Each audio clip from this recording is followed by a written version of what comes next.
May 12th. Let me begin with facts, bare, meager facts, verified by books and figures, and of which there can be no doubt. I must not confuse them with experiences which will have to rest on my own observation or my memory of them. Last evening, when the Count came from his room, he began by asking me questions on legal matters and on the doing of certain kinds of business. I had spent the day wearily over books, and simply to keep my mind occupied, went over some of the matters I had been examined in at Lincoln's Inn. There was a certain method in the Count's inquiries, so I shall try to put them down in sequence. The knowledge may somehow or some time be useful to me.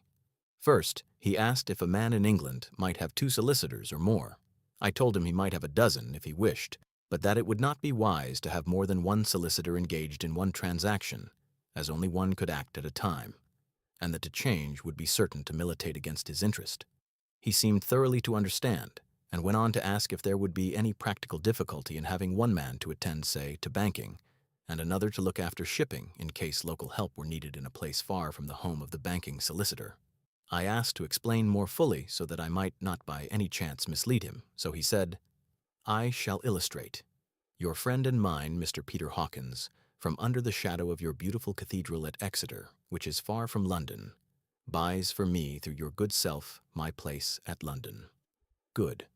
Now here let me say frankly, lest you should think it strange that I have sought the services of one so far off from London instead of someone resident there, that my motive was that no local interest might be served save my wish only, and as one of London residents might perhaps have some purpose of himself or friend to serve, I went thus afield to seek my agent whose labors should be only to my interest. Now suppose I, who have much of affairs, wish to ship goods, say, to Newcastle or Durham or Harwich or Dover, might it not be that it could with more ease be done by consigning to one in these ports?